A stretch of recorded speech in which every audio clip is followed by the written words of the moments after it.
বাজারে আসছি আজকে 2 দিন ধরে অনেক রোদ, তার জন্য আমি সমুদ্রে আসতেছিলাম না। আজকের ওয়েদারটা ঠান্ডা ঠান্ডা, তাই এসে ফ্যামিলির সাথে সময় কাটাচ্ছি, এনজয় করতেছি। তাদেরও যদি বলবো, যদি মানা করা হয় তাহলে না নামাই উচিত। আমি নামতেছি না, আমি এই উপরেই ফ্যামিলির সাথে সময় কাটাচ্ছি। বেড়াতে পর্যটক আমাদের সবার আগে চিন্তা করতে হবে আমাদের নিরাপত্তার। এখন যে অবস্থা, সাগরের অবস্থা এবং এখন চলতেছে ভাটা, এই মুহূর্তে আমরা যদি সাগরের অনেক দূরে চলে যাই আমাদের জীবনের রিস্ক থেকে যাই। এত আমরা সাগরের কাছাকাছি এবং ওনাদের শর্ত মেনে আমরা যারা পর্যটক আমাদের গোসলে নামা উচিত। আর বর্তমান যে ওয়েদার, এক্সিলেন্ট ওয়েদার, এই ওয়েদারেই সাগর পাড়ে বেড়ানো সবচেয়ে সুন্দর সময়। আমি আশা করব বাংলাদেশে যত পর্যটন আছে এই মুহূর্তে সাগর পাড়ে আসুক, আইসা সাগরের এই সৌন্দর্য উপভোগ করুক। পাইনি তো, আমি আসছি, আমি সবসময় আসি। আমার এই যে ছোট্ট মেয়ে, ওর বয়স 2 বছর, আমি ওকে নিয়ে এই পর্যন্ত 5 বার কক্সবাজার আসলাম। এইটার 5 বার। আমরা সুখে দুঃখে যে যখন মন চাই তখন কক্সবাজারে আসি, সমুদ্রকে অনেক ভালোবাসি এর জন্য। আর সমুদ্র উত্তালের জন্য সমুদ্রে নামতেছি না, এখানে বসে আছি।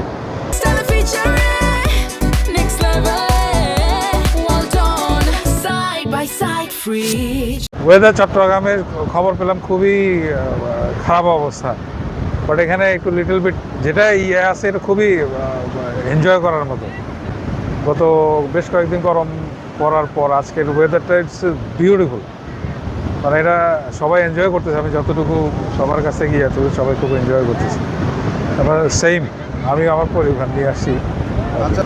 অ্যাকচুয়ালি কক্সবাজারের সৌন্দর্য হচ্ছে কিন্তু আপনার এই বৃষ্টি এবং বাতাসের মধ্যেই কিন্তু সুন্দর। শীতকাল মানুষ যেভাবে এনজয় করার জন্য করে, ওটার চেয়ে বরং এই এখনই অ্যাকচুয়ালি এটা এনজয় করার, সমুদ্রের আসল রূপটা দেখার সুযোগটা কিন্তু এই সময়টাতে।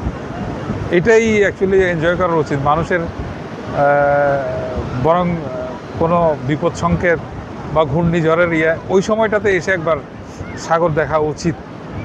না, এটা সতর্ক থাকা উচিত, কারণ জীবনের ঝুঁকি নিয়ে কোনো কিছুতেই, কোনো অবস্থাতেই জীবনের ঝুঁকি নেয়, কারণ এটা জীবন আপনার, মারা গেলে আপনি যাবেন।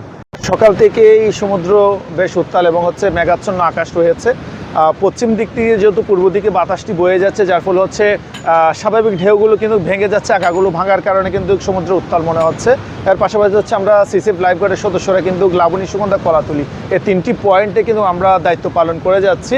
আমরা পর্যটকদের কিন্তু নিরুৎসাহিত করছি এবং আমরা সচরাচর যেভাবে ডিউটি করে যাচ্ছে কিন্তু আজকে কিন্তু আমরা যেহেতু সমুদ্র উত্তাল, আমরা পানিতে থেকে কিন্তু পর্যটকদের একদম সরাসরি পানিতেই কিন্তু আমরা নিষেধ করছি ওনাদেরকে, যাতে নিরাপদ স্থানে থাকার জন্য। অনেক পর্যটক আমাদের কথা শুনছে, অনেকে শুনছে না। এবং আমরা যেহেতু 3টি বিচে দায়িত্ব পালন করছি, এর পাশাপাশি অন্য অন্য বিচ যেগুলো আছে এগুলো কিন্তু পর্যটকরা নামছে। আপনাদের মাধ্যমে আমরা জানাতে চাই সমুদ্র উত্তাল থাকলে যাতে এই জায়গাগুলোতে যাতে সমুদ্র সৈকতে না নামে। এবং লাবণী, সুগন্ধা, কলাতুলি এই 3টি পয়েন্টে সিসিএফ লাইফগার্ডের যে এরিয়াগুলো আছে লাল হলুদ পতাকা দেওয়া, এই স্থানগুলোতে এসে যাতে ওনারা যদি গোসলে নামে লাইফগার্ডের পরামর্শ নিয়ে এই অনুরোধটুকু করছে।